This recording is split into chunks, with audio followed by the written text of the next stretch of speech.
Welcome to our channel. The fourth South African attack on Cuito Cuanavale was set into motion at 5:30 p.m. on February 29. 61 Mech Battalion was chosen to spearhead the attack, supported by a tank squadron, 32 Battalion, and UNITA, the pro-South African Angolan militia. However, the execution of the plan quickly encountered numerous obstacles. First, the terrain proved difficult for the mechanized infantry and armored vehicles, especially the mine rollers, which had overheated earlier and lagged behind the advancing forces. Adding to the challenge, heavy rain hampered visibility, and faulty night periscopes on 5 of the Elephant tanks slowed their progress further. By the time the forces were ready to continue their advance, only 10 tanks and 17 Rattles armored personnel carriers remained operational. Given these difficulties, the attack was called off for the night, and the forces withdrew to regroup while a decoy force carried out a diversionary raid. This diversion drew heavy fire from FAPLA artillery, signaling that the defenders were aware of the South African maneuver. As the SADF regrouped, the Cuban and Angolan defenders responded swiftly. The chief Cuban advisor to 25 Brigade ordered the deployment of sappers to remine the expected approach routes. The South African forward patrols soon encountered the new mines, with additional explosive obstacles being laid in just 20 minutes. By 9 a.m. the next morning, 61 Mech had reached the forward positions of 25 Brigade, only to find them deserted. However, the advance continued, despite the added difficulty of navigating through the newly laid mines. During the advance, the SADF engaged in a series of airstrikes and artillery duels with the enemy forces.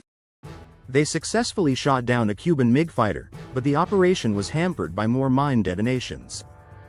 2 miles from the bridge, a South African mine roller triggered a series of anti-personnel mines, leading to a devastating barrage of artillery from FAPLA gunners positioned on the west bank of the Cuito River. The minefields were a significant challenge for the South Africans. In quick succession, 4 South African tanks triggered anti-tank mines, severely damaging their vehicles and stalling the advance. Trapped under intense fire from Cuban and Angolan artillery, the South Africans responded with their own artillery and missile fire, lobbing over 500 bombs into FAPLA's gun positions in an attempt to break the defensive lines. The South Africans faced mounting casualties during this phase, with several Rattles sustaining damage, and an Elephant tank suffering a catastrophic failure when its machine gun was destroyed, killing the UNITA infantry riding on the vehicle. Realizing the danger of their situation, and with 18 FAPLA guns targeting the minefields, the South African commander made the decision to pull back. They retreated a little over a mile, hoping to regroup out of range of the FAPLA artillery. As the retreat unfolded, reports surfaced that the Cuban tank battalion was preparing to counterattack. However, with only 5 operational tanks and increasing issues with their Rattles, the South African commander opted to withdraw further to avoid the continued fire from FAPLA's 23mm guns. Although the Cuban counterattack never materialized, the South Africans had already made the decision to abort the operation.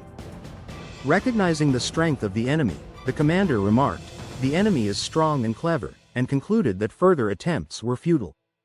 This decision marked the end of the South African attack on Cuito Cuanavale, and for the second consecutive time, the SADF was forced into a humiliating retreat.